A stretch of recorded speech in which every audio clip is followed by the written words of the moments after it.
Assalamualaikum warahmatullahi wabarakatuh. Kembali lagi di channel Nasihat Kehidupan Misteri.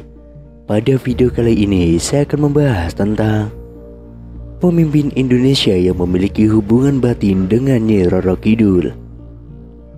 Memisahkan klinik dan hal mistis dari Indonesia, sepertinya hal itu akan sulit sekali. Karena bukan hanya hal-hal sepele, panggung politik terkadang juga dihubung-hubungkan dengan mitos dan alam gaib.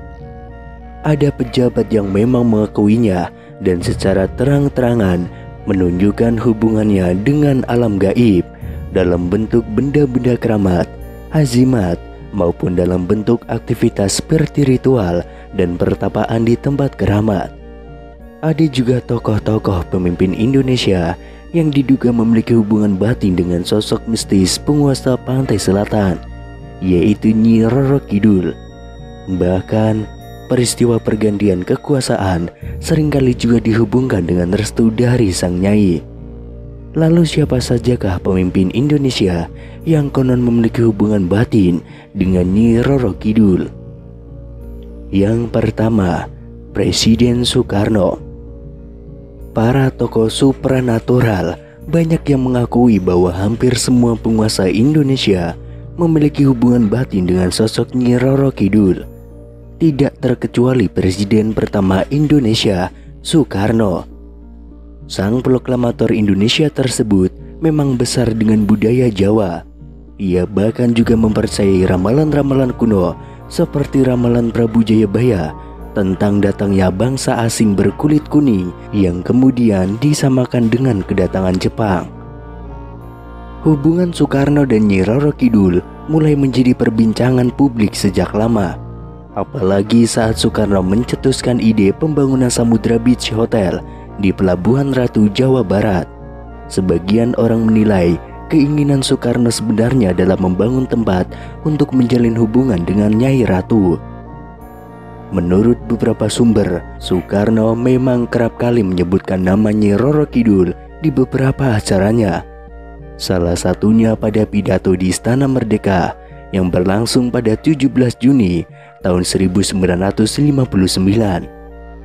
Dalam acara itu, Soekarno sempat menceritakan bahwa sejak era Mataram Islam ada sebuah tradisi yang menyatakan bahwa seorang raja dapat menjadi orang besar apabila menikah dengan Nyi Roro Kidul.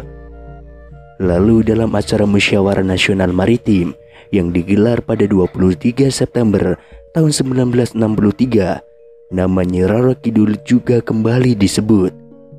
Soekarno menggambarkan bahwa Indonesia bisa menjadi negara yang kuat apabila berhasil menguasai lautan.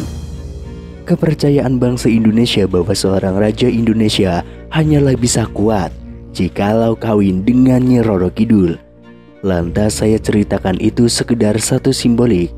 Arti yang dalam ialah bahwa hanya jikalau sang raja, sang ratu, atau kerajaan atau negara itu kawin dengan laut, barulah bisa menjadi suatu negara atau raja yang kuat, kata Soekarno.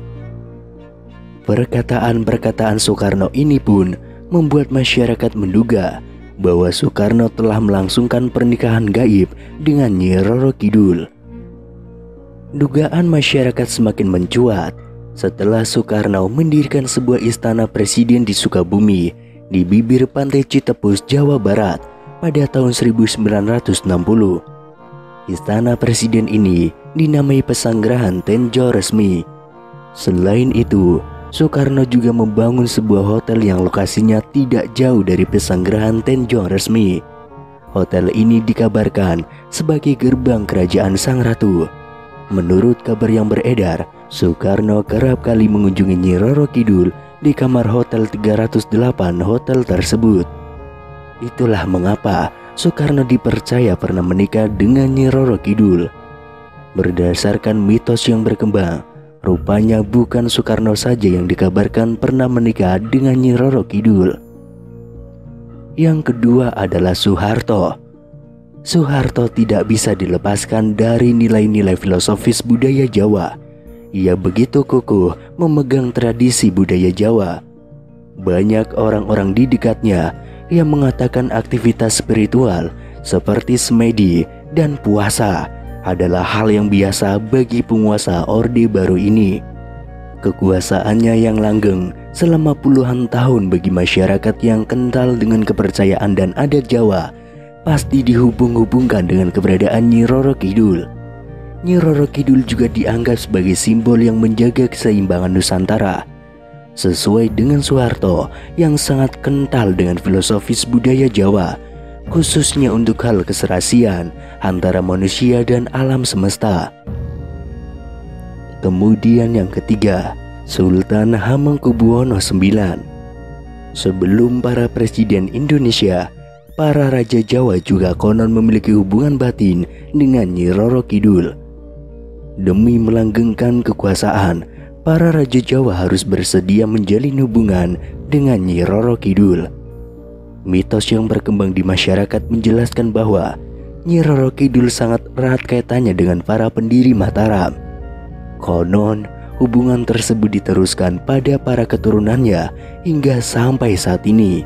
Salah satunya adalah Sultan Hamengkubuwono IX. Sultan Hamengkubuwono IX bukan hanya seorang raja, tapi dia adalah tokoh perjuangan Indonesia yang pernah menjabat sebagai wakil presiden Indonesia. Sultan Hamengkubuwono IX pernah menceritakan pengalaman spiritualnya bertemu dengan Nyi Roro Kidul. Makhluk gaib tersebut digambarkan dengan wujud wanita cantik saat bulan purnama dan digambarkan sebagai wanita tua di waktu yang lain. Kemudian Presiden Joko Widodo. Presiden Indonesia Joko Widodo juga tidak bisa lepas dari mitos Nyi Roro Kidul ini. Pribadi Joko Widodo yang juga berasal dari Jawa membuat masyarakat jadi menyamakannya dengan Soekarno dan Soeharto dalam hal kedekatan dengan sosok gaib Nyi Roro Kidul. Publik sempat heboh dengan isu-isu klinik yang memberitakan bahwa pasukan Nyi Roro Kidul ikut mengawal Presiden Joko Widodo saat pawai mengendarai kereta kencana setelah ia resmi menjadi presiden. Di lain pihak, ada juga masyarakat yang memandang berita tersebut hanyalah sebagai isu untuk memperkuat kepemimpinan Joko Widodo. Itulah keempat pemimpin Indonesia yang konon memiliki hubungan batin dengan Nyi Roro Kidul. Adanya sosok gaib penguasa Pantai Selatan tersebut memang hanyalah sebuah mitos dan belum terbukti kebenarannya. Tentu, setiap orang memiliki kepercayaannya masing-masing, terutama soal hal-hal yang berbau mistis. Lalu bagaimana dengan Anda sendiri? Percayakah dengan mitos tersebut atau tidak? Silahkan tulis di kolom komentar.